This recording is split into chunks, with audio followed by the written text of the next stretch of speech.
com vocês esse exercício da FUVEST 2018 que trata aí sobre tabela periódica. Então ele fala assim: analisa a tabela periódica e as seguintes afirmações a respeito do elemento químico enxofre. Então tudo que ele vai falar vai ser em relação ao enxofre. Eu destaquei aqui para vocês só o enxofre e os elementos que ele vai utilizar, mas vocês têm aí a tabela completa, certo? Então ele fala assim: 1.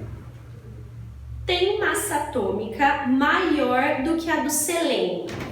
O selênio, ele está aqui abaixo do enxofre, certo? O que a gente tem que pensar? Massa atômica, ela é a soma de prótons e nêutrons.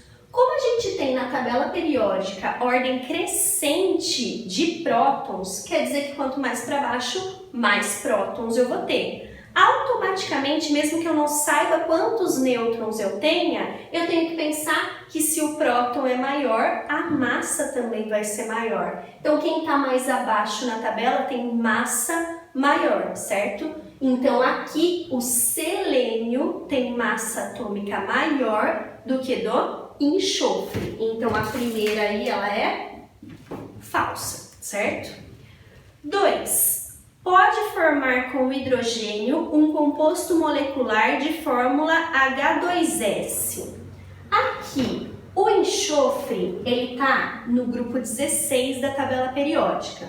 Então, quer dizer que ele tem aí 6 elétrons na camada de valência. O hidrogênio, apesar dele não fazer parte da família 1A, se ele está ali no grupo 1, é porque ele tem 1 elétron na camada de valência. Na próxima aula, a gente vai ver a parte de ligações químicas, certo? Mas o que eu tenho que pensar? O enxofre, ele atinge a estabilidade quando ele fica com 8 elétrons na camada de valência. Então, se ele tem 6 elétrons, para ele ficar estável, ele vai precisar de mais 2 elétrons para ficar com 8. O hidrogênio, ele atinge a estabilidade com 2 elétrons na camada de valência, então ele vai fazer uma ligação só. Então, o que acontece? Eu vou ter o enxofre com os 6 elétrons que ele tem lá na camada de valência, ele vai fazer 2 ligações, uma com o hidrogênio aqui, outra com o outro hidrogênio aqui, certo? Nesse caso, como ele está compartilhando elétrons, porque eu tenho um ametal ligado ao hidrogênio, a gente fala que ele tem um composto molecular de fórmula H2S. Então, essa ela é verdadeira. Na próxima aula que a gente for ver ligações, vai ficar mais claro aqui essa parte de composto molecular, o composto iônico, certo? 3. A energia necessária para remover um elétron da camada mais externa do enxofre é maior do que para o sódio. Quando ele fala dessa energia, ele está falando de energia de ionização. O que a gente tem que pensar? A energia de ionização, ela é contrária ao raio atômico. Como assim?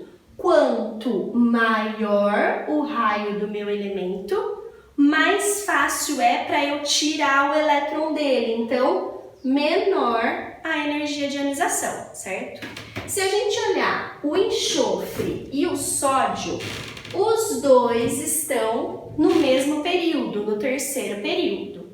Quando a gente fala em relação ao raio, quanto mais à esquerda, maior o raio. Logo, a energia de ionização ela vai ser menor, certo? Então, lembra sempre, energia de ionização contrária ao raio. Então, nesse caso, o que eu tenho que pensar? A energia de ionização ela vai crescer da esquerda para a direita. Então, o enxofre precisa de mais energia do que o sódio. Então, a energia para retirar o elétron do enxofre é maior do que a do sódio. Verdadeiro. 4. Pode formar com o sódio um composto iônico de fórmula Na3S. O que a gente tem que ver? O sódio, ele também está lá na família 1A, então ele tem um elétron na camada de valência. Só que ele é um metal. Metal, a gente viu que tem tendência a formar cátion. Na próxima aula a gente vai ver que ele gosta de fazer ligação iônica. Se o sódio ele tem um elétron só na camada de valência, ele vai doar esse elétron e vai ficar com uma carga positiva.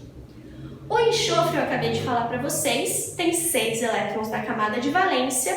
Para ele ficar estável, ele tem que ganhar 2 elétrons. Então, ele vai virar um ânion ganhando 2 elétrons. Para a gente ver a fórmula desse composto, o que eu vou fazer?